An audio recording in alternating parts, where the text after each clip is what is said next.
の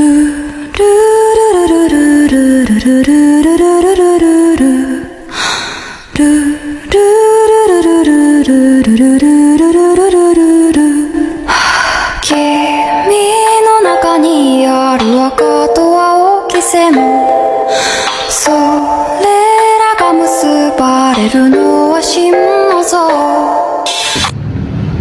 Magandang araw sa inyong lahat. Ako nga pala si Joshua Sali at welcome sa aking vlog. Ngayong araw, pag-uusapan natin ang napakahalagang paksa patungkol sa edukasyong pangkapayapaan o peace education. Tara, alamin natin kung ano ito at bakit ito mahalaga sa ating buhay bilang mga kabataan. Ang edukasyong pangkapayapaan ay isang uri ng edukasyon na naglalayong turuan tayo kung paano mamuhay ng mapayapa. Hindi lang sa loob ng paaralan, kundi pati na rin sa ating komunidad at buong mundo. Layunin nitong linangin ang pag-unawa, respeto at pagkakaisa sa kabila ng ating pagkakaiba. So ano-ano nga ba ang tinuturo sa atin ng edukasyong pangkapayapaan o peace education? Meron itong 5 key points na tinuturo sa atin. Una, paggalang sa karapatang pangtao. Ikalawa, pagkikipag-ugnayan at komunikasyon. Ikatlo, paglutas sa sigalot sa mapayapang paraan.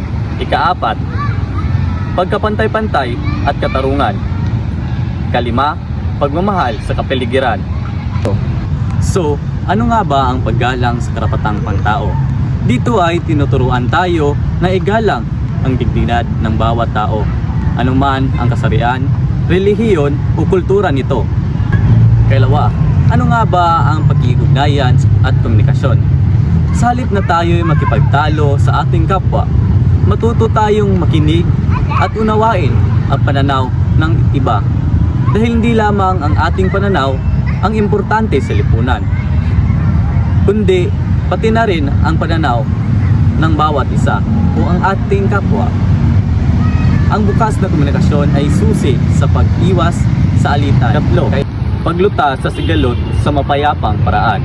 Hindi porket may alitan o sigalot, kailangan na gumamit ng karahasan. Sa halip, pagsikapin natin na resolbahin ito sa pamamagitan ng dialogo at kompromiso para maiwasan ang sakitan. Kaapat, pagkapantay-pantay at katarungan. Ang kapayapaan hindi lamang nagsisimula sa kawalan ng gulo. Ito rin ay nagsisimula sa pagkaroon ng pantay na oportunidad at makatarungang lipunan. Pagmamahal sa kapaligiran. Hindi lamang tao ang dapat nating pangalagahan. Kasama rin sa kapayapaan ang pangalaga sa kalikasan na nagbibigay buhay sa ating lahat o ito'y nagbibigay sa atin ng mga pagkain, mga esensyal sa ating pang-araw-araw na buhay. Tandaan natin mga kablog, peace start within us.